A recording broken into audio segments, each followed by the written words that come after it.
Okay. ఈ సెషన్‌లో మనం క్వాంటమ్ థియరీ ఆఫ్ రేడియేషన్ అలాగే స్టాటిస్టికల్ మెకానిక్స్ డీల్ చేద్దాం. క్వాంటమ్ థియరీ ఆఫ్ రేడియేషన్ ఆ పేరు వినగానే అదొక రెవల్యూషన్ అండి ఫిజిక్స్‌లో. ఓకే. మీకు ఫిజిక్స్‌లో మోడర్న్ ఫిజిక్స్ అని మనం స్టడీ చేశాం కదా! మోడర్నిటీ ఇన్ ఫిజిక్స్ అసలు స్టార్ట్ అయిందే క్వాంటమ్ థియరీ ఆఫ్ రేడియేషన్‌తో. అప్పుడు దాకా రేడియేషన్ అందరూ ఏమనుకున్నారంటే వేవ్ అనుకున్నారు.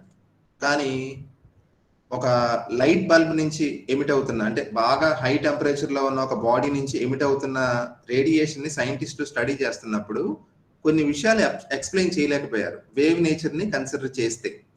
ఓకేనా?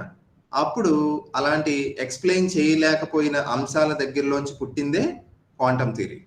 సో క్వాంటమ్ థియరీ ఎసెన్స్ ఏంటో తెలుసు కదా. క్వాంటమ్ థియరీ ఆఫ్ రేడియేషన్ అంటే సింపుల్ గా లైట్ యొక్క థియరీ. రేడియేషన్ అంటే లైటే కదా. సో అది చెప్పేది ఏంటి? Light is composed of quanta of energy. Light లో ఉన్న ఎనర్జీ కంటిన్యూస్ గా ఉండదు వేవ్ లాగా, అది క్వాంటైజ్ అయ్యి ఉంటుంది. వన్ క్వాంటమ్ ఆఫ్ ఎనర్జీని మనం ఏం పిలుస్తాం? ఫోటాన్ అంటాం. సో ఫోటాన్ లో ఉన్న ఎనర్జీ ఎంత? H mu. సో ఇది బేసిక్ అజంప్షన్ అనమాట. ఓకే, ఈ is equal to H mu అంటే ఎనర్జీ అనేది రేడియేషన్ లో ఉన్న ఎనర్జీ కంటిన్యూస్ గా కాదు, క్వాంటైజ్ అయ్యి ఉంటుంది, అది ఎనర్జీ ప్యాకెట్స్ లా ఉంటుంది అని చెప్పింది అనమాట quantum theory of radiation. Extraordinary success ఉందండి క్వాంటమ్ థియరీ ఆఫ్ రేడియేషన్ కి. అసలు ఐన్స్టీన్ ఫోటో ఎలక్ట్రిక్ ఎఫెక్ట్ ని అంత అద్భుతంగా చాలా సింపుల్ గా జస్ట్ లైక్ దట్ అలా ఎక్స్ప్లెయిన్ చేయగలిగేటంటే కారణం quantum theory of radiation. So ఈ అప్రోచ్ లేకుండా, క్వాంటమ్ థియరీ ఆఫ్ రేడియేషన్ అనే అప్రోచ్ లేకపోతే నువ్వు మోడర్న్ ఫిజిక్స్ లో చాలా అబ్జర్వ్డ్ ఈవెంట్స్ ని ఎక్స్ప్లెయిన్ చేయలేవు. For example photo electric effect ని ఎక్స్ప్లెయిన్ చేయలేవు. నువ్వు లైట్ కనుక వేవ్ అనుకుంటే నువ్వు జన్మలో ఫోటో ఎలక్ట్రిక్ ఎఫెక్ట్ ని ఎక్స్ప్లెయిన్ చేయలేవు, అది కుదరదు. ఓకేనా? అలాగే కాంప్టన్ స్కాటరింగ్ ఉంది, high frequency radiation scattering electrons తో జరిగినప్పుడు మనకి మాడిఫైడ్ ఇవి లైన్స్ వస్తాయి కదా, ఇదంతా కూడా క్వాంటమ్ థియరీ బేస్ చేసుకుని ఎక్స్ప్లెయిన్ చేయాలి తప్ప వేవ్ థియరీ ప్రకారం కుదరదు. ఓకేనా? సో ఇది ఒక కొత్త డైమెన్షన్ అనమాట ఫిజిక్స్ లో. ఒక కొత్తదనం, మోడర్నిటీ అనేది పుట్టిందంటే ఈ క్వాంటమ్ థియరీ ఆఫ్ రేడియేషన్ తోనే పుట్టింది. ఓకేనా? సో ఇందులో మనకి ఎగ్జామ్ పాయింట్ ఆఫ్ వ్యూలో ఇంపార్టెంట్ పాయింట్స్ ఏంటంటే, క్వాంటమ్ థియరీ ఆఫ్ రేడియేషన్ లో ఫస్ట్ అసలు మనం ప్రిడామినెంట్ గా డిస్కస్ చేసేది ఏంటి? బ్లాక్ బాడీ గురించి. బ్లాక్ బాడీ అంటే ఏంటో చెప్పండి, దేని బ్లాక్ బాడీ అంటారు? Good emitters. ఓకే, మామూలుగా మనకి ఇష్టాలు ఉన్నట్టే మన చుట్టూ ఉన్న ప్రతి మెటీరియల్ కి ఇష్టాలు ఉంటాయి. ఓకేనా? ఫర్ ఎగ్జాంపుల్ ఇక్కడ మీరు బ్యాక్గ్రౌండ్ లో చూస్తున్నారు కదా, నా చైర్ బ్లూ కలర్ లో కనిపిస్తుంది అంటే దాని మీద వైట్ లైట్ పడుతుంది, వచ్చి సన్లైట్ వచ్చి పడుతుంది, అన్ని కలర్స్ ని అబ్జర్వ్ చేసుకుంటుంది కానీ బ్లూ కలర్ ని అబ్జర్వ్ చేసుకోవట్లా. ఓకేనా? మన చుట్టూ ఉన్న ప్రపంచం కలర్ఫుల్ గా కనిపించడానికి కారణం అదే కదా. ఇప్పుడు ఒక స్వీట్ బాక్స్ లో మల్టిపుల్ స్వీట్స్ ఉన్న ఒక స్వీట్ బాక్స్ నీ చేతిలో పెడితే ఒకళ్ళు మైసూర్ పాక్ తీసుకుంటే ఇంకోళ్ళు ఏదో వేరే స్వీట్ తీసుకుంటారు. ఓకేనా? మనకు ఎలాగైతే ఇష్టాలు ఉంటాయో డిఫరెంట్ మెటీరియల్స్ కి స్పెక్ట్రల్ రెస్పాన్స్ డిఫరెంట్ గా ఉంటుంది. కొన్ని పదార్థాలు, ఫర్ ఎగ్జాంపుల్ ప్లాంట్స్ ఉన్నాయి, గ్రీన్ కలర్ ని అబ్జర్వ్ చేసుకో, మిగిలిన అన్ని కలర్స్ ని అబ్జర్వ్ చేసుకుంటాయి. సో గ్రీన్ కలర్ ని ఎమిట్ చేస్తున్నట్టు లెక్క, అందుకనే అది గ్రీన్ కలర్ లో కనిపిస్తుంది. వాటర్ ఉంది, బ్లూ కలర్ ని అబ్జర్వ్ చేసుకోదు, వేరే కలర్స్ ని అబ్జర్వ్ చేసుకుంటుంది. ఇలాగా మన చుట్టూ ఉన్న ప్రపంచం కలర్ఫుల్ గా ఉండడానికి కారణం ఏంటంటే different objects have different responses to light. ఓకేనా? కానీ బ్లాక్ బాడీ అంటే ఏంటి? ఇంకా తనకి ఇప్పుడు ఫర్ ఎగ్జాంపుల్ చూడండి, కొంతమంది ఉంటారు, నాకు ఆ స్వీట్ ఇష్టం ఈ స్వీట్ ఇష్టం అని ఏం లేదు. ఇంకా వాడి ముందు స్వీట్ బాక్స్ పెట్టామంటే ఇంకా అది ఏ స్వీటో వాడు చూడడు, మొత్తం అన్ని తినేస్తాడు. అలాగే బ్లాక్ బాడీ అంటే ఎలాంటి వస్తువు? A body which absorbs radiation of all wavelengths. Wavelengths అంటే వేరు వేవ్ లెంగ్స్ అంటే వేరు స్వీట్లు అని అర్థం. ఓకేనా? సో తన మీద పడిన రేడియేషన్ అన్ని కలర్స్ ని, అన్ని వేవ్ లెంగ్స్ ని అబ్జర్వ్ చేసుకోగలిగే బాడీని ఏమంటారు? బ్లాక్ బాడీ అంటారు. అలా ఉండవు వస్తువులు జనరల్ గా. ఓకేనా? అవి వాటికి నచ్చిన కలర్స్ ని అబ్జర్వ్ చేసుకుని నచ్చని కలర్స్ ని ఎమిట్ చేస్తాయి. సో అందుకే అవి మనకి ఆ కలర్ లో కనిపిస్తాయి. కానీ బ్లాక్ బాడీ అంటే పేర్లో ఉంది, ఇట్ అపియర్స్ బ్లాక్. బ్లాక్ గా అనిపిస్తుంది అంటే అర్థం ఏంటి? అది లైట్ ని ఎమిట్ చేయదు, it absorbs radiation of all wave lungs. ఓకేనా? సో అది బ్లాక్ బాడీ యొక్క ట్రెడిషనల్ డెఫినేషన్. కానీ ఇక్కడ గుర్తుపెట్టుకోవాల్సిన ఒక పాయింట్ ఒకటి ఉంది. A good absorber is always a good emitter. ఓకేనా, మీకు ఈ సేయింగ్ ఉంది ఇంగ్లీష్లో ఏంటంటే a good speaker is always a good listener. ఇప్పుడు ఒకడు చాలా చాలా బాగా గొప్పగా మాట్లాడుతున్నాడంటే వాడు మంచి లిజనర్ అయి ఉండాలి. అంటే వాడు చదువుకునేటప్పుడు లేకపోతే ఆ ముందు ఆ కంటెంట్ నేర్చుకునేటప్పుడు చాలా బాగా వినుంటాడు. ఆ వినున్న దాన్నే వాడు నెక్స్ట్ మాట్లాడుతున్నాడు, అంతే కదా. అలాగే బ్లాక్ బాడీ గుడ్ అబ్జార్బర్ అని చెప్పాను ఇప్పుడు. It is an excellent absorber. Okay, it absorbs radiation of all wave lengths. అదే గ్రౌండ్స్ లో it is a good emitter also. అందుకే బ్లాక్ బాడీ యొక్క ఎమిసివిటీ ఈ వాల్యూ ఎంత అని చెప్తారు? 1. ఓకేనా, జనరల్గా 1 ఉన్న వస్తువు ఏది ఉండదండి ప్రపంచంలో.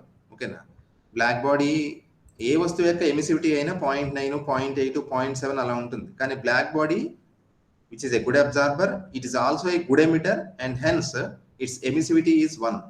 ఓకే, మరి బ్లాక్ బాడీ ఏంటి సార్? అది ఏమైనా పదార్థమా, ఏదైనా సూపర్ మార్కెట్లో దొరికేదా అంటే బ్లాక్ బాడీ అంటే ఏం లేదమ్మా, ఎక్స్ట్రీమ్లీ హై టెంపరేచర్ దగ్గర ఉన్న ఒక సబ్స్టెన్స్ లేదా మెటీరియల్ని మనం బ్లాక్ బాడీ కింద అప్రాక్సిమేట్ చేసుకోవచ్చు. ఫర్ ఎగ్జాంపుల్ ఫెరీస్ బ్లాక్ బాడీ అని, ఇలా బ్లాక్ బాడీస్ కొన్ని మనం ఆర్టిఫిషియల్గా క్రియేట్ చేస్తాం. ఓకే, ల్యాంప్ బ్లాక్ అని కొన్ని మెటీరియల్స్ ఉంటాయి కదా, అవి ఏంటంటే మొత్తం లైట్ అంతటిని అబ్జర్వ్ చేసుకుంటాయి. అలాంటి నేచర్ ఉన్న వస్తువుని మనం బ్లాక్ బాడీ అని డిఫైన్ చేస్తాం. ఓకేనా, సో బ్లాక్ బాడీ అంటే మనం ఏం గుర్తుపెట్టుకోవాలంటే చాలా హై టెంపరేచర్ లో ఉన్న ఒక బాడీని మనం బ్లాక్ బాడీ కింద ఊహించుకోవచ్చు. ఓకేనా, సో బ్లాక్ బాడీ రేడియేషన్ సంబంధించి R+A+T ఈజ్ ఈక్వల్ టు 1. అంటే reflected plus absorbed plus transmitted 3 కలిపితే ఎప్పుడు కూడా 100% 1 అవుతాయి. అంటే ఈ 3 పాసిబిలిటీసే ఉంటాయి. ఒక ఆబ్జెక్ట్ మీద రేడియేషన్ పడినప్పుడు రిఫ్లెక్ట్ అన్న అవ్వాలి, అబ్జార్బ్ అవ్వాలి, లేకపోతే ట్రాన్స్మిట్ అవ్వాలి. సో ఈ 3 కలిపితే ఎప్పుడు 1. ఓకేనా, తర్వాత బ్లాక్ బాడీ రేడియేషన్ ఎక్స్ప్లెయిన్ చేయడానికి చాలా మంది సైంటిస్టులు ట్రై చేశారు. అసలు మోడర్న్ ఫిజిక్స్ పుట్టిందే అందులోంచి అని చెప్పాను కదా నేను. అసలు ఈ క్వాంటమ్ థియరీ ఆఫ్ రేడియేషన్ పుట్టడానికి కారణం ఏంటంటే బాగా హై టెంపరేచర్ లో ఉన్న ఒక బాడీ నుంచి ఎమిట్ అవుతున్న రేడియేషన్ ని స్టడీ చేస్తున్నప్పుడు సైంటిస్టులకి చాలా అనామలీస్ వచ్చినాయి. అల్ట్రావైలెట్ క్యాటాస్ట్రఫీ అని, ఓకేనా, ఇలా కొన్ని ఎక్స్ప్లెయిన్ చేయలేకపోయారు అప్పుడున్న వేవ్ థియరీని బేస్ చేసుకుని. అందుకని ఆ బ్లాక్ బాడీ రేడియేషన్ ని సక్సెస్ఫుల్ గా ఎక్స్ప్లెయిన్ చేసే ప్రాసెస్ లో డిఫరెంట్ థియరీస్ వచ్చినాయి. ఓకేనా, to explain the experimentally observed effects of black body radiation.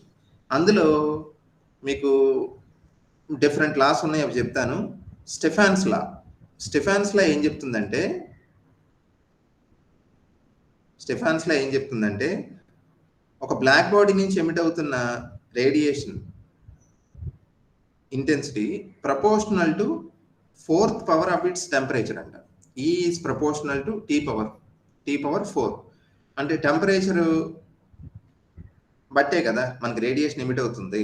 ఇప్పుడు మనకి ఇదివరకు టంగ్స్టన్ బల్బ్స్ ఉండేవి కదా, ఫిలమెంట్. ఆ ఫిలమెంట్ ఊహించుకోండి ఒకసారి. ఆ ఫిలమెంట్ ఏమవుతుంది? When you pass electric current through the filament, it gets heated and emits radiation. అదే కదా బ్లాక్ బాడీ రేడియేషన్ అంటే.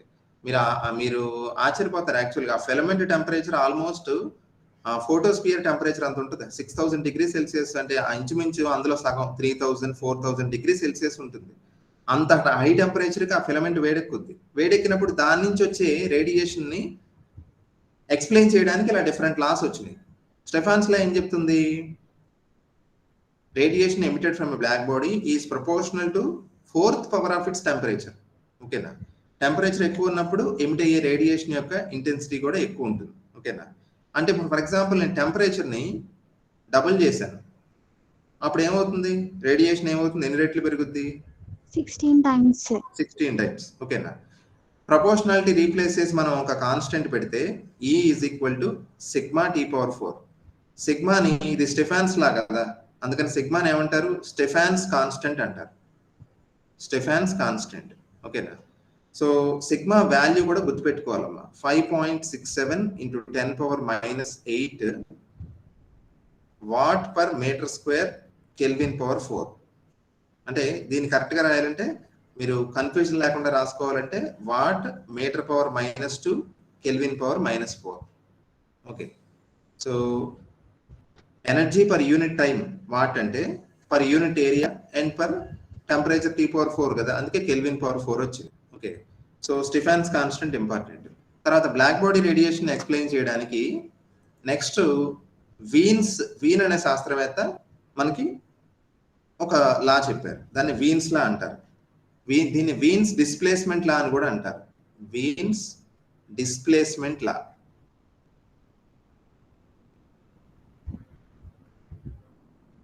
వీన్స్ డిస్ప్లేస్మెంట్ లా ఏం చెప్తుందంటే lambda m into T is equal to B. B అంటే కాన్స్టెంట్, దాన్ని Wien's constant అంటారు. ఇక్కడ lambda m అంటే ఏంటంటే, ఇప్పుడు ఒక బ్లాక్ బాడీ నుంచి రేడియేషన్ ఎమిట్ అవుతుంది. ఒక వేవ్ లెంగ్త్ ఉన్న రేడియేషన్ రాదు కదా, చాలా వేవ్ లెంగ్త్స్ ఉంటాయి. అందులో ఎక్కువ ఇంటెన్సిటీ ఉన్న వేవ్ లెంగ్త్, ఎక్కువ ఇంటెన్సిటీతో ఎమిట్ అవుతున్న లైట్ యొక్క వేవ్ లెంగ్త్ లాండా m. ఓకేనా? టీ అంటే ఆ బ్లాక్ బాడీ యొక్క టెంపరేచర్. సో వీన్స్ లా ఏం చెప్తుందంటే lambda m is proportional to 1/t అని చెప్తుంది, అంతే కదా. లాండా m ఇంటూ టీ కాన్స్టెంట్ అయితే లాండా m ప్రపోర్షనల్ టు 1/t కదా. అంటే అర్థం ఏంటి, ఒక బాడీ హై టెంపరేచర్ లో ఉన్నప్పుడు, చాలా హై టెంపరేచర్ లో ఉన్నప్పుడు దాని నుంచి ఎమిట్ అవుతున్న రేడియేషన్ యొక్క వేవ్ లెంగ్త్ ఎలా ఉంటుంది, తక్కువ ఉంటుందా ఎక్కువ ఉంటుందా?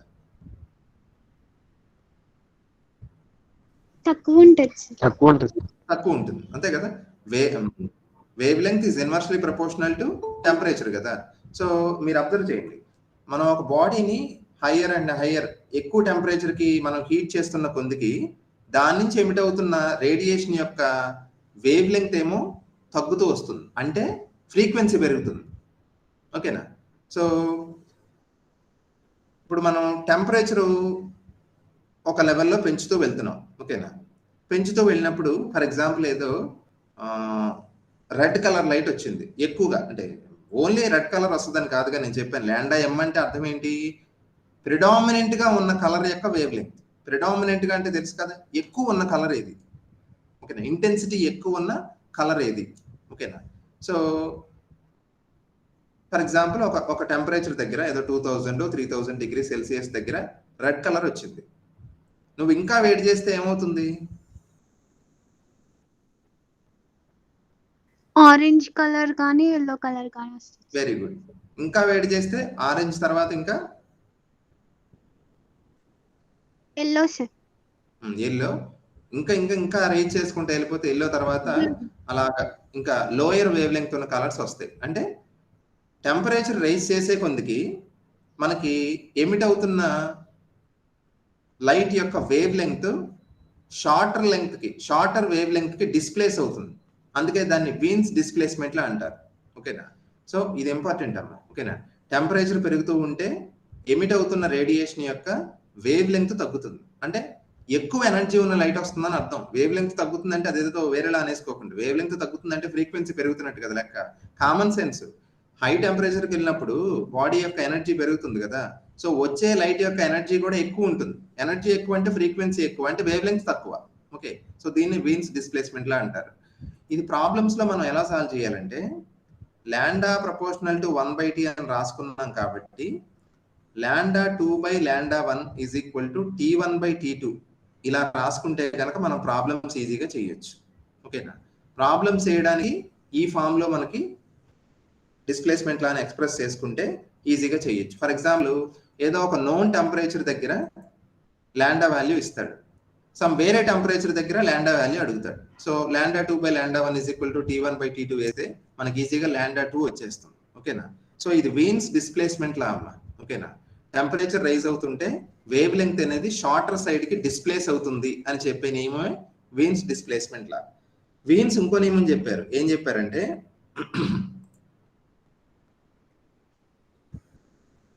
ఇదేమో పీక్ వేవ్ లెంగ్త్ కదా, పీక్ వేవ్ లెంగ్త్ అనేది ఇన్వర్స్లీ ప్రపోర్షనల్ టు టెంపరేచర్ అని చెప్పారు.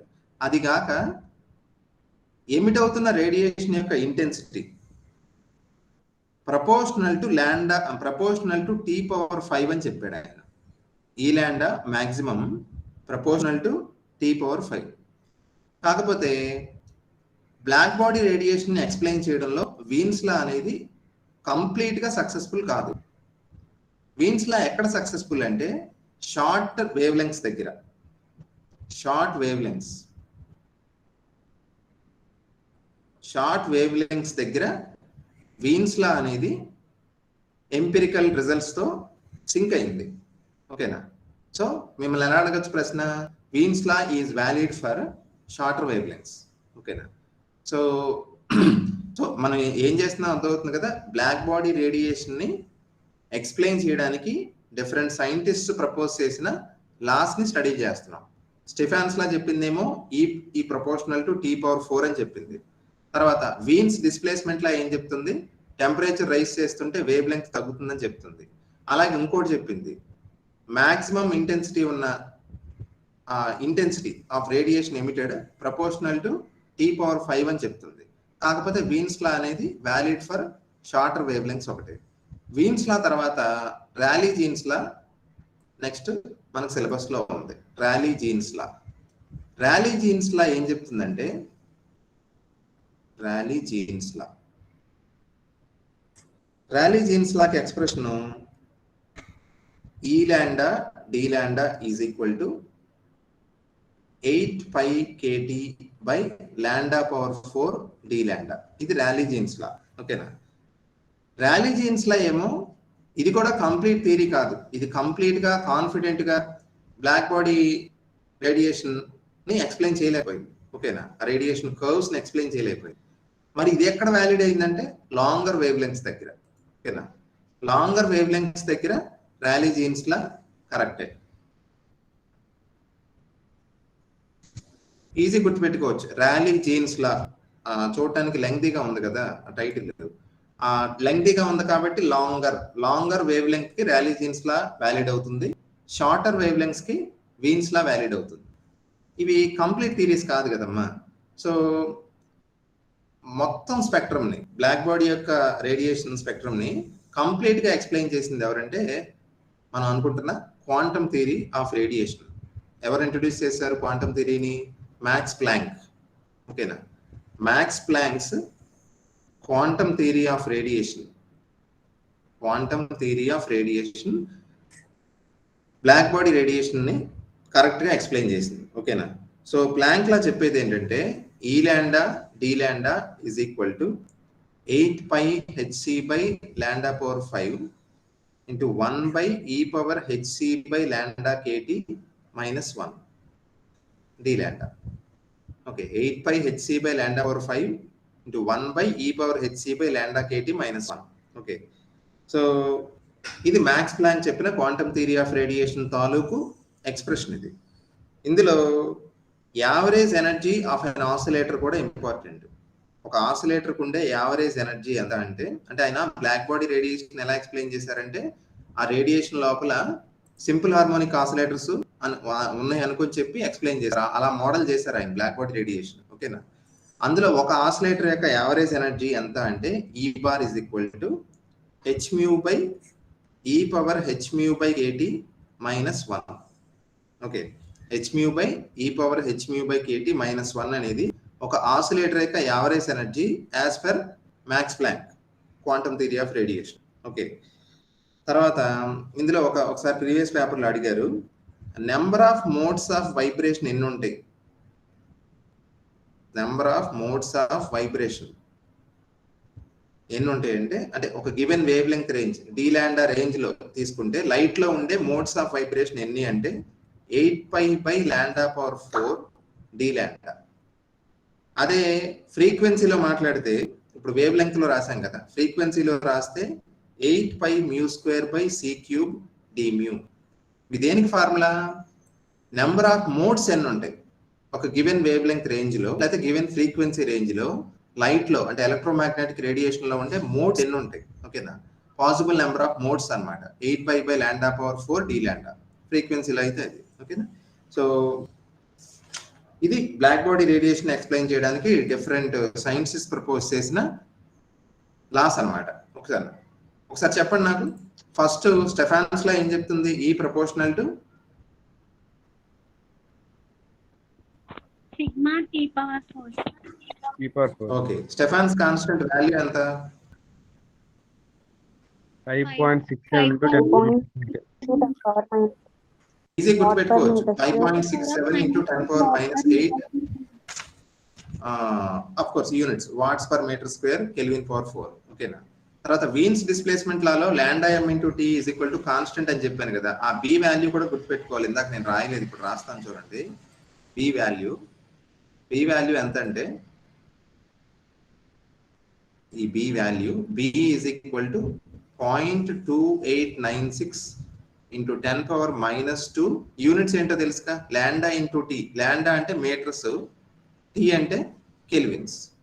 సో వీన్స్ కాన్స్టెంట్ అంటారు దీన్ని. వీన్స్ కాన్స్టెంట్ బి యొక్క వాల్యూ ఎంత, దాని యూనిట్స్ ఏమో మీటర్ కెల్విన్. ఓకే, సో ఇవి ఐడియా ఉండాలమ్మా. దీని తర్వాత నెక్స్ట్ టాపిక్ పైరోమీటర్స్.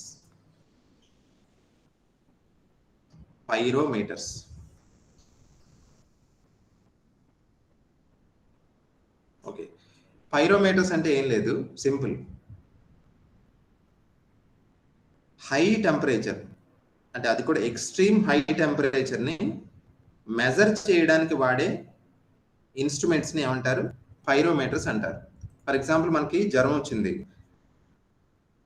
100, 102 ఉంది ఎవరు, అలాంటి టెంపరేచర్ ని కొలవడానికి మనం మామూలుగా ఫిజికల్ గా థర్మోమీటర్ లేకపోతే సమ్ ఉంటాయి కదా, టెంపరేచర్ కి రెస్పాండ్ అయ్యే కొన్ని ప్రాపర్టీస్ ఉంటాయి. ఫర్ ఎగ్జాంపుల్ రెసిస్టెన్స్ మారద్దు టెంపరేచర్. ఇప్పుడు మీరు ఎలక్ట్రానిక్ థర్మోమీటర్స్ ఉన్నాయి, అవి ఎలా మెజర్ చేస్తాయి టెంపరేచర్ ని?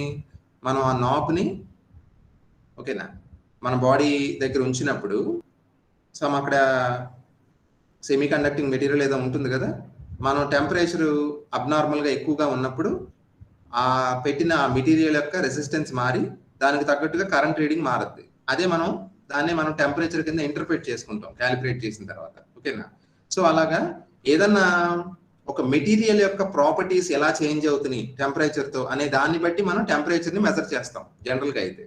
కానీ పైరోమీటర్స్ అంటే ఒక ఆబ్జెక్ట్ నుంచి ఎమిట్ అవుతున్న రేడియేషన్ ని స్టడీ చేసి, అంటే ఆ రేడియేషన్ తాలూకు ప్రాపర్టీస్ ద్వారా మనం ఆ బాడీ టెంపరేచర్ ఎంతో చెప్పడం. ఓకేనా, ఫర్ ఎగ్జాంపుల్ సన్ టెంపరేచర్ ని ఏమైనా థర్మోమీటర్ పెట్టి కొలుస్తాము మనం, కుదరదు కదా. సో సన్ లాంటి చాలా హై టెంపరేచర్ ఉన్న ఒక బాడీ యొక్క టెంపరేచర్ ని మెజర్ చేయాలంటే మన టెక్నిక్ ఏంటి, మన మూడో కన్ను వాడాలి. మీకు ఆల్రెడీ చెప్పాను, స్పెక్ట్రోస్కోపీ అనేది it is the third I for physicist. ఓకేనా, ఒక బాడీ నుంచి వస్తున్న లైట్ ని చూసి ఆ లైట్ ఆధారంగా ఆ బాడీ యొక్క ప్రాపర్టీస్ చెప్పడం. ఓకేనా, మీకు ఇప్పుడు ఇన్ఫ్రారెడ్ థర్మోమీటర్స్ ఉంటాయి చూసారా. ఇప్పుడు మన కోవిడ్ టైంలో మనం ఏదైనా ఎగ్జామ్ రేపు మీరు ఎగ్జామ్ హాల్లోకి వెళ్ళేటప్పుడు అలాంటి ఇన్ఫ్రారెడ్ థర్మోమీటర్ పెట్టుకుంటారు వాళ్ళు. ఓకేనా, ఏం చేస్తారు, ఒక లైట్ ఉంటుంది కదా, ఆ లైట్ ని మీ ఫోర్ హెడ్ మీద పెడతారు, అది రిఫ్లెక్ట్ అయ్యి వస్తుంది కదా, ఆ సెన్సార్ ఉంటుంది. ఆ సెన్సార్ ఏం చేస్తుంది, టెంపరేచర్ ని మెజర్ చేస్తుంది. అంటే మీ బాడీ మీద లైట్ పడి ఆ రిఫ్లెక్ట్ అయిన లైట్ ప్రాపర్టీస్ ని స్టడీ చేయడం ద్వారా మనం ఏం చేస్తున్నాం, టెంపరేచర్ ని మెజర్ చేస్తున్నాం. సో పైరోమీటర్స్ కూడా అలాంటివే. ఓకేనా, ఎక్స్ట్రీమ్లీ హై టెంపరేచర్ ఉన్న ఒక బాడీ యొక్క టెంపరేచర్ ని మెజర్ చేయడానికి వాడే వాటిని పైరోమీటర్స్ అంటారు. ఓకేనా, సో పైరోమీటర్స్ బేసిక్ గా 2 టైప్స్ అమ్మా. పైరోమీటర్స్ బేసిక్ గా 2 టైప్స్ ఏంటంటే, ఒకటి టోటల్ రేడియేషన్ పైరోమీటర్స్.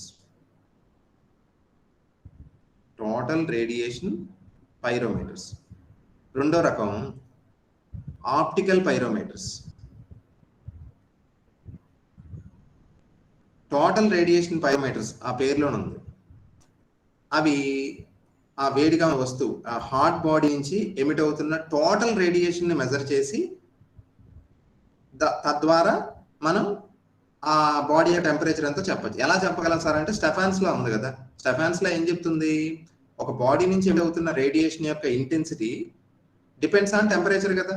సో బాగా వేడిగా ఉందనుకోండి వస్తువు, వచ్చే రేడియేషన్ ఇంటెన్సిటీ ఎక్కువ ఉంటుంది, చల్లగా ఉంటే ఇంటెన్సిటీ తక్కువ ఉంటుంది. సో మనం ఏం చేయొచ్చు, ఆ వస్తున్న రేడియేషన్ యొక్క టోటల్ ఇంటెన్సిటీ ఆధారంగా మనం ఏం చేయొచ్చు, ఆ బాడీ యొక్క టెంపరేచర్ ని డిటర్మైన్ చేయొచ్చు. ఓకేనా, సో టోటల్ రేడియేషన్ పైరోమీటర్స్ దేని మీద బేస్ అయినాయి, టోటల్ రేడియేషన్ అంటే స్టెఫాన్స్ లా కదా, సో స్టెఫాన్స్ లా మీద బేస్ అయి పనిచేస్తాయి ఇవి total radiation pyrometers. Optical pyrometers ఏం చేస్తాయి అంటే కంపేర్ చేస్తాయి నోన్ మెటీరియల్ యొక్క నోన్ టెంపరేచర్ ఉన్న ఒక బాడీ నుంచి వచ్చే వేవ్ లెంగ్త్ ని అన్నోన్ టెంపరేచర్ ఉన్న ఒక బాడీ నుంచి వస్తున్న లైట్ యొక్క వేవ్ లెంగ్త్ ని కంపేర్ చేసి అలాగా మనం టెంపరేచర్ ని మెజర్ చేస్తాయి. ఓకేనా? మీకు ఈజీగా చెప్పొచ్చు ఆప్టికల్ పైరోమీటర్ ఎలా పనిచేస్తుంది అంటే వీన్స్ డిస్ప్లేస్మెంట్ లా ఏం చెప్తుంది, లాండా ప్రపోర్షనల్ టు 1/t. అంటే ఆ నియమం చెప్పేది ఏంటి, టెంపరేచర్ ఎక్కువగా ఉన్నప్పుడు బ్లాక్ బాడీ నుంచి ఎమిట్ అవుతున్న రేడియేషన్ లో ప్రిడామినెంట్ గా ఉన్న కలర్ యొక్క wave length shifts towards shorter side, అంతే కదా? సో ఆ Wien's displacement law total radiation గురించి చెప్పట్లా, ఒక పర్టికులర్ వేవ్ లెంగ్త్ ఉన్న కలర్ గురించి చెప్తుంది. ఓకేనా? సో అది ఆప్టికల్ కేస్ అన్నమాట, టోటల్ రేడియేషన్ కాదు. అది స్టెఫాన్స్ లా ఏం చెప్తుంది, బల్క్ గా అసలు మొత్తం ఎంత రేడియేషన్ వస్తుందంటే ప్రపోర్షనల్ టు T⁴ అని చెప్తుంది. కానీ వీన్స్ డిస్ప్లేస్మెంట్ లా చెప్పేది అది కాదు. వీన్స్ డిస్ప్లేస్మెంట్ లా చెప్పేది ఏంటంటే ఒక పర్టికులర్ వేవ్ లెంగ్త్ తో ఉన్న లైట్ ఎంత వస్తుంది అంటే that depends on the temperature అని చెప్తుంది. సో ఇదేంటిది, ఆప్టికల్ పైరోమీటర్స్. ఆప్టికల్ పైరోమీటర్స్ దేని మీద బేస్ అయినాయి, వీన్స్ డిస్ప్లేస్మెంట్ లా, వీన్స్ లా. అలాగే ప్లాంక్స్ లా మీద కూడా డిపెండ్ అవుతుంది. ప్లాంక్స్ లా కూడా మనం అలా తీసుకోవచ్చు. ఏంటి, సెలెక్టివ్ గా పర్టికులర్ వేవ్ లెంగ్త్ ఉన్నది తీసుకొని చెప్పొచ్చు. Okay, so total radiation pyrometers ఏమో స్టెఫాన్స్ లా, ఆప్టికల్ పైరోమీటర్స్ ఏమో ఓన్లీ ఒక గివెన్ వేవ్ లెంగ్త్ దగ్గర ఎమిట్ అవుతున్న రేడియేషన్ ని ఆధారంగా చేసుకుని టెంపరేచర్ ని మెజర్ చేస్తాయి. ఓకేనా? తర్వాత మనకి సిలబస్ లో ఉన్న పైరోమీటర్స్ ఏంటంటే, సిలబస్ లో ఉన్న pyrometers Fery's total radiation pyrometer, Fery's total radiation pyrometer. ఇందులో formula theta proportional to T⁴, అంటే డిఫ్లెక్షన్ వస్తుంది. ఆ డిఫ్లెక్షన్ అనేది 4th పవర్ ఆఫ్ టెంపరేచర్ కి ప్రపోర్షనేట్ గా ఉంటుంది. So log theta is equal to 4 log T అని రాయాలి. కానీ జనరలైజ్డ్ గా పవర్ చెప్పలేం కాబట్టి ఒకసారి వేరియేషన్ ఉంటుంది 4 కి, అందుకని log theta is equal to K log T అని చెప్తాం. ఇందులో గుర్తుపెట్టుకోవాల్సిన మీరు ఫార్ములాస్ ఇవన్నమాట. అలాగే T2/T1 is equal to 360/θ whole power 1/4. ఈ ఫార్ములా ఒకటి గుర్తుపెట్టుకోండి, ఫెరీస్ టోటల్ రేడియేషన్ పైరోమీటర్ లో అది. తర్వాత disappearing filament optical pyrometer.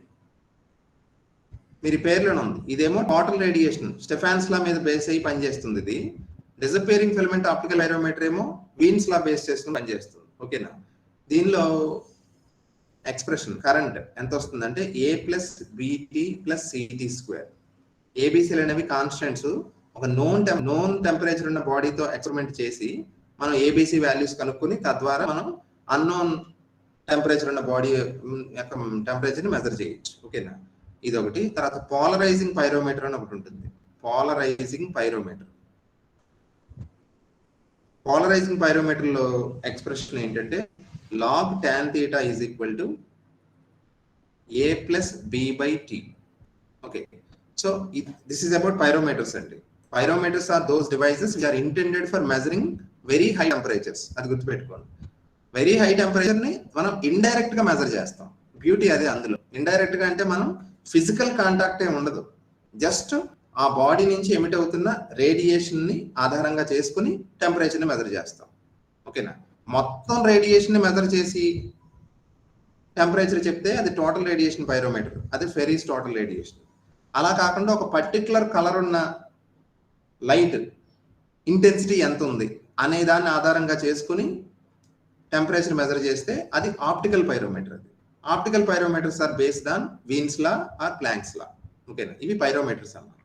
Next last concept ఇందులో పైరోహీలియోమీటర్స్.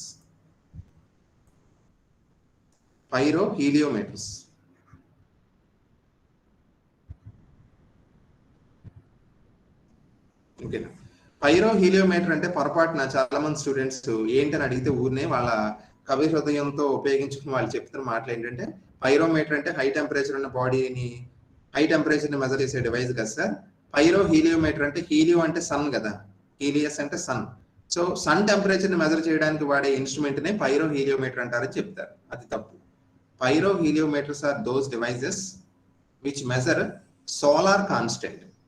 Solar constant ని మెజర్ చేసే డివైజెస్ ని ఏమంటారు? పైరోహీలియోమీటర్స్ అంటారు.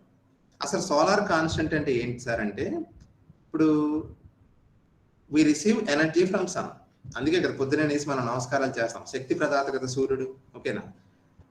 Without the energy from the sun life would not exist on planet earth. అంతే కదా? ఫోటోసింథసిస్ దగ్గర నుంచి మొదలెట్టి అసలు మనం మనలాంటి బయోలాజికల్ స్పీసీస్ సర్వైవ్ అవ్వాలి అంటే without radiation from sun there is no life. Okay, so solar constant అంటే ఏంటి? The amount of energy received by earth.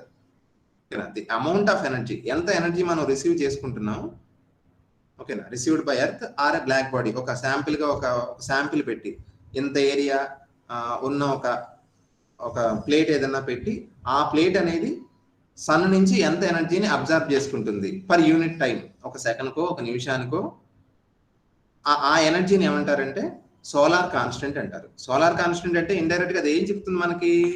How much energy we are receiving from earth per second, ఓకేనా, అన్న విషయాన్ని చెప్పేదే solar constant. Solar constant value కూడా గుర్తుండాలి మీకు. Solar constant value ఎంత అంటే 1340 watt per metre square. Okay, CGS లో చెప్తే 1.92 calories per square centimetres and minute per minute. Okay, so ఇది సోలార్ కాన్స్టెంట్ యొక్క వాల్యూ. ఆ సోలార్ కాన్స్టెంట్ ని మెజర్ చేసేవే పైరో హీలియోమీటర్స్. ఓకేనా? సో ఇక్కడ ఒక ఎక్స్ప్రెషన్ ఉంది సోలార్ కాన్స్టెంట్ కనుక్కోవడానికి. పైరో హీలియోమీటర్ లో వాడే expression VI into 60 by AA 4.2 calories per centimeter square minute. ఇక్కడ ఇంకెన్వర్స్ రాయకూడదు, కింద ఇది డినామినేటర్ లో రాస్తున్నాం కదా, మినిట్ అంతే. ఓకే, ఇక్కడ కూడా అంతే, మినిట్. మామూలుగా పక్కన రాస్తే calories centimetre power -2 minute power -1 అని రాసుకోవాలి. మనం డినామినేటర్ లో రాస్తున్నాం కాబట్టి ఇలా రాసుకోవాలి. ఓకేనా? ఇందులో మనం ఏం చేయొచ్చు అంటే సోలార్ కాన్స్టెంట్ ఎప్పుడైతే మెజర్ చేస్తామో సోలార్ కాన్స్టెంట్ ని బేస్ చేసుకుని మనం సన్ యొక్క టెంపరేచర్ ని ఎస్టిమేట్ చేయొచ్చు. ఓకేనా? అలా ఎస్టిమేట్ చేయడానికి ఒక ఫార్ములా ఉంది. r/r whole square into solar constant by 60 into 1/sigma whole power 1/4. Okay, so ఇది సన్ యొక్క టెంపరేచర్ ని ఎస్టిమేట్ చేయడానికి మనం వాడే ఒక మ్యాథమెటికల్ ఎక్స్ప్రెషన్. తర్వాత సన్ లో మనకి సన్ అనేది ఒక హోమోజీనియస్ బాడీ కాదు, మీ అందరికి తెలుసు కదా. సన్ అనేది ఒక హోమోజీనియస్ బాడీ కాదు, అందులో డిఫరెంట్ లేయర్స్ ఉంటాయి. సన్ యొక్క ఎక్స్ట్రీమ్ సెంటర్ లో లోపల ఉండేదాన్ని ఏమంటారు? కోర్ అంటారు. ఓకేనా? కోర్, అలాగే ఫోటోస్పియర్, క్రోమోస్పియర్, ఇలా డిఫరెంట్ లేయర్స్ ఉంటాయి కదా. మనకి అవుటర్ మోస్ట్ లేయర్ ఏమంటారు? బయట కనిపించే లేయర్ ఏది సన్కి?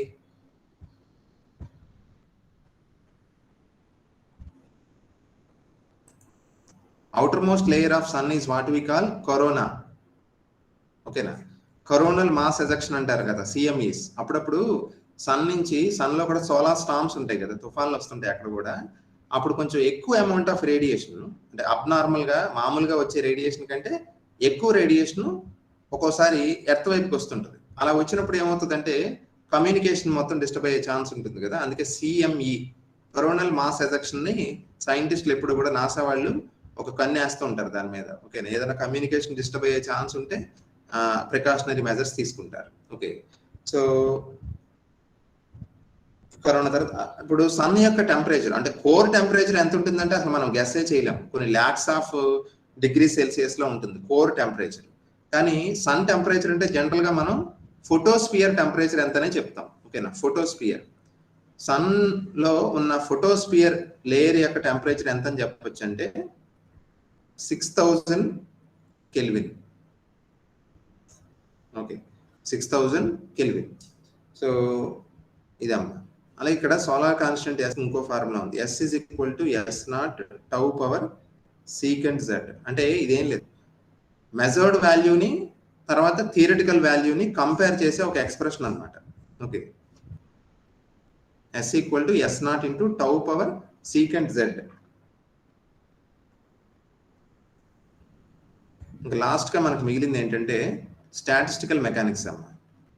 Statistical mechanics.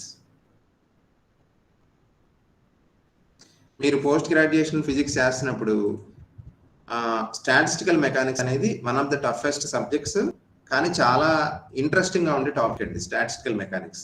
పీజీలో నాకు పర్సనల్ గా నా ఫేవరెట్ పేపర్ ఏది అడిగితే 16 పేపర్స్ లో నేను స్టాట్ అని చెప్పేవాడిని ఇప్పుడు కూడా. ఓకేనా, చాలా అంటే డెప్త్ ఎక్కువ ఉంటుంది కాన్సెప్ట్. ఓకేనా, సో ఇది మనకి ఈ పీజీ సెట్ పాయింట్ ఆఫ్ వ్యూలో నేను ఏ అవసరం అదే చెప్తాను మీకు. స్టాటిస్టికల్ మెకానిక్స్ అప్రోచ్ ఏంటంటే మైక్రోస్కోపిక్ ప్రాపర్టీస్ ఆధారంగా మ్యాక్రోస్కోపిక్ వాల్యూస్ ని డిటర్మైన్ చేయడం, అంటే to determine the pressure of a gas. ఓకేనా, ఇలా కొన్ని మ్యాక్రోస్కోపిక్ ప్రాపర్టీస్ ని మైక్రోస్కోపిక్ ప్రాపర్టీస్ ఉంటాయి, వాటి ఆధారంగా ప్రెడిక్ట్ చేయడం అనమాట. ఓకేనా, సో ఇందులో స్టాటిస్టికల్ మెకానిక్స్ లో మనం వాడేదాన్ని ఏంటంటే వాడేది ఏం వాడతామంటే మ్యాథమెటికల్ గా ఫేజ్ స్పేస్ అని ఒకటి వాడతారు. Phase space. ఓకేనా, ఫేజ్ స్పేస్ అనేది ఏంటో తెలుసా? అదొక 6 డైమెన్షనల్ స్పేస్. అది 6 డైమెన్షన్స్ ఉంటాయి అందులో.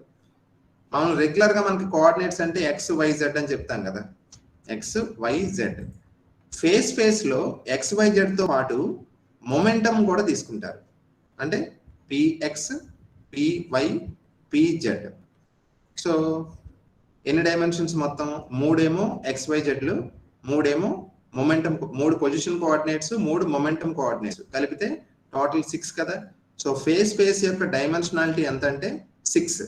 ఓకేనా, ఇప్పుడు మనం ఒక్కోసారి ఏం చేస్తారంటే ఒక రిజిడ్ డయాటామిక్ మాలిక్యూల్ ఉంది, లేకపోతే రిజిడ్ మాలిక్యూల్ ఉంది, అందులో so and so number of molecules ఉన్నాయి, ఫేజ్ స్పేస్ యొక్క డైమెన్షన్స్ ఎంత అని అడుగుతాడు. ఓకేనా, మనం ఏం చేయాలి? Number of degrees of freedom ఎంతో తెలిస్తే కనుక దాన్ని 6 తో మల్టిప్లై చేస్తే మీకు ఏమొస్తుంది? ఫేజ్ స్పేస్ యొక్క టోటల్ డైమెన్షన్స్ వస్తాయి. ఓకేనా, మనకి స్టాటిస్టికల్ మెకానిక్స్ మనం బ్రాడ్ గా 2 టైప్స్ లో క్లాసిఫై చేయించాము. స్టాటిస్టికల్ మెకానిక్స్ ని ఎలా అంటే క్లాసికల్ స్టాటిస్టిక్స్, తర్వాత క్వాంటమ్ స్టాటిస్టిక్స్, అంటే క్వాంటమ్ మెకానిక్స్ తో కంపాటబుల్ గా ఉండే స్టాటిస్టిక్స్ అన్నమాట. ఓకేనా, క్లాసికల్ స్టాటిస్టిక్స్ ని ఏమంటారంటే మాక్స్వెల్ బోల్ట్జ్మన్ స్టాటిస్టిక్స్ అంటారు. Maxwell Boltzmann statistics. Okay, Maxwell Boltzmann statistics అదే క్లాసికల్ స్టాటిస్టిక్స్ వేటికి అప్లై అవుతుందంటే, ఫర్ ఎగ్జాంపుల్ మనం కైనెటిక్ థియరీ ఆఫ్ గ్యాసెస్ లో ఒక గ్యాస్ యొక్క ఆర్ఎంఎస్ స్పీడ్ ఎంత, లేకపోతే యావరేజ్ స్పీడ్ ఎంత, మోస్ట్ ప్రాబబుల్ స్పీడ్ ఎంత, ఇలాంటి మనం మెజర్ చేసి ఇలాంటి మనం మ్యాథమెటికల్ గా ఫైండ్ అవుట్ చేసాం కదా. అలాంటి ఒక గ్యాస్ కి మనం ఏం అప్లై చేయొచ్చు? క్లాసికల్ స్టాటిస్టిక్స్ అప్లై చేయొచ్చు. ఓకేనా, సో మాక్స్వెల్ బోల్ట్జ్మన్ స్టాటిస్టిక్స్ ఉపయోగించి మనం ఫార్ములాస్ అన్ని డెరైవ్ చేయొచ్చు. ఓకేనా, దేనికి అప్లై అవుతుందంటే ఇది identical but distinguishable. Classical statistics వేటికి అప్లై అవుతుంది అనేది ఇంపార్టెంట్. ఐడెంటికల్ గా ఉన్న పార్టికల్స్ కి కానీ డిస్టింగ్విష్ చేసుకోగలం. డిస్టింగ్విష్ చేసుకునే పార్టికల్స్ కలెక్షన్ కి అది అప్లై అవుతుంది క్లాసికల్ స్టాటిస్టిక్స్, అంటే ఎంబీ అప్లై అవుతుంది. మాక్స్వెల్ బోల్ట్జ్మన్ స్టాటిస్టిక్స్ లో పార్టిషన్ ఫంక్షన్ ఏంటంటే ni is equal to zi into e power minus alpha plus beta ei. Beta అంటే ఎప్పుడు గుర్తుపెట్టుకోండి 1/kT. ఓకేనా, సో మాక్స్వెల్ బోల్ట్జ్మన్ లో పార్టిషన్ ఫంక్షన్ ఎంత అంటే ni is equal to zi into e power minus alpha plus beta ei. ఓకేనా, quantum statistics లో మళ్ళీ 2 ఉంటాయి అమ్మా. ఒకటి ఫెర్మి డిరాక్ స్టాటిస్టిక్స్, రెండోది బోస్ ఐన్స్టైన్ స్టాటిస్టిక్స్. క్లాసికల్ లో ఉండేదాన్ని మాక్స్వెల్ బోల్ట్జ్మన్ అంటారు, క్వాంటమ్ లో ఉండేవాడిని మళ్ళీ 2 రకాలుగా క్లాసిఫై చేయాలి. Fermi Dirac statistics, Bose Einstein statistics. Fermi Dirac statistics వేటికి అప్లై అవుతాయి? ఎలాంటి పార్టికల్స్ కి అప్లై అవుతాయి? ఫెర్మియాన్స్ కి అప్లై అవుతాయి. ఫెర్మియాన్స్ అంటే తెలుసు కదా మీకు. Fermions are those particles which have spins as 1/2, 3/2, 5/2. అలా గనక స్పిన్స్ ఉంటే వాటిని ఫెర్మియాన్స్ అంటారు. ఫెర్మియాన్స్ కి అప్లై అయ్యేది ఫెర్మి డిరాక్ స్టాటిస్టిక్స్. అలా కాకుండా బోజాన్స్ అని కొన్ని పార్టికల్స్ ఉంటాయి, వాటికి స్పిన్స్ ఎలా ఉంటాయి? 0, 1, 2, 3 స్పిన్ వాల్యూస్ అలా ఉన్న పార్టికల్స్ ని బోజాన్స్ అంటారు. బోజాన్స్ కి అప్లై అయ్యేది ఏంటి? Bose Einstein statistics. ఓకేనా, సో ఒక ఫోటాన్ గ్యాస్ కి ఫెర్మి డిరాక్ అప్లై చేయాలా, బోస్ ఐన్స్టైన్ అప్లై చేయాలా చెప్పండి? ఫోటాన్ గ్యాస్ ఎందుకని ఫోటాన్స్ అంటే దే ఆర్ బొజాన్స్. ఫోటాన్ యొక్క స్పిన్ ఎంతో తెలుసు కదా, చెప్పండి ఫోటాన్ స్పిన్ ఎంత? 1 సార్. 1 సార్. 1 కాబట్టి which is a boson, and you have to apply Bose-Einstein statistics to explain the properties of a photon gas. ఓకేనా? అలా కాకుండా ఎలక్ట్రాన్ గ్యాస్ ఉంది ఒకటి, ఎలక్ట్రాన్ గ్యాస్. ఎలక్ట్రాన్ గ్యాస్ కి ఏం అప్లై చేయాలి?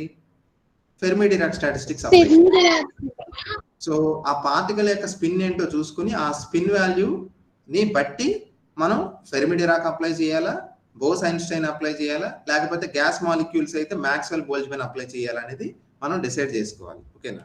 సో వీటికి కూడా పార్టిషన్ ఫంక్షన్స్ నోట్ చేస్తాను చూడండి.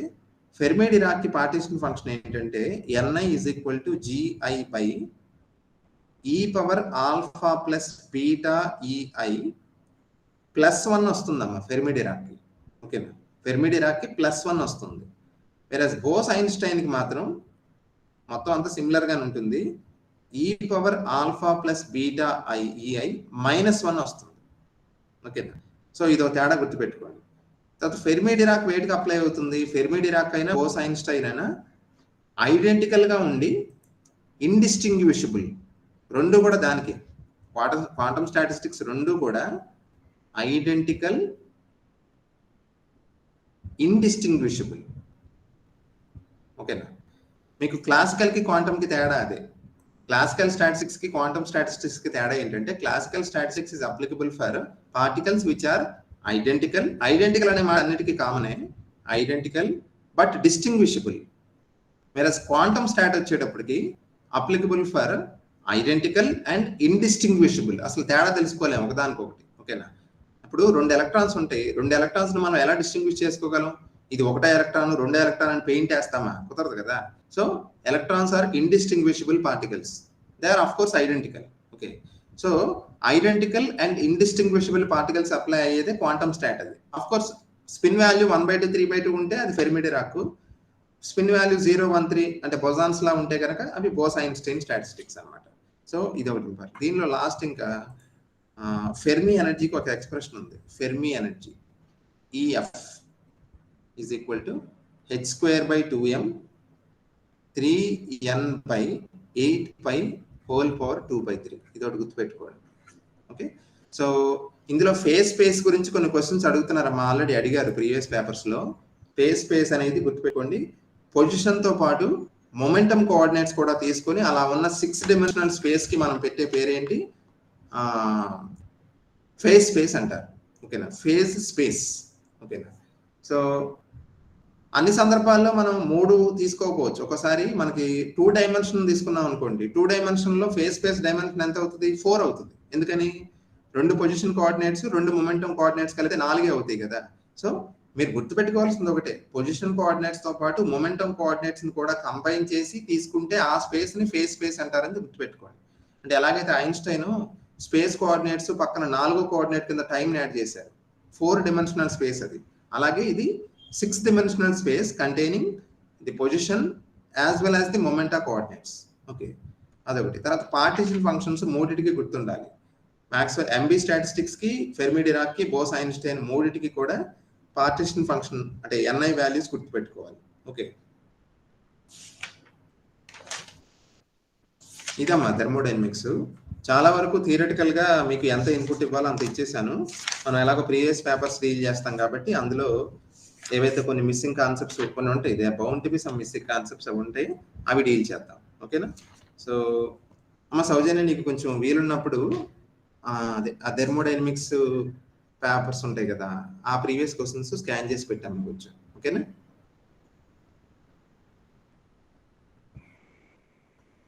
అమ్మ సౌజన్య వినిపించిందమ్మా? సగం తీసేసాను సార్ ఆల్రెడీ, ఇంకో సగం తీయాలి. ఓకేనమ్మా, ఓకే ఓకే, సరే. ప్రాబ్లీ ఈవినింగ్ వీలైతే ఒక హాఫ్ అన్ అవర్ అలా ప్రీవియస్ పేపర్స్ చేద్దాం. అలాగే రేపంతా కూడా ప్రీవియస్ పేపర్స్ చేద్దాం థెర్మోడైనమిక్స్. ఇది అయిపోతుంది. ఇంకా నెక్స్ట్ ఎలక్ట్రిసిటీ, మ్యాగ్నెటిజం, ఎలక్ట్రానిక్స్ ఉంది కదా, అదిను ఇంకా ఫస్ట్ ఇయర్ కంటెంట్ పైపైన చూద్దాం. ఓకేనా? ఎందుకంటే చాలా ఎక్కువ టైం అది ఆల్రెడీ డిస్కస్ చేసాం కదా, చేసి దాన్ని కూడా ఎక్కువ ప్రీవియస్ పేపర్స్ చేద్దాం. ఓకేనమ్మా? Okay sir. ఓకేనా?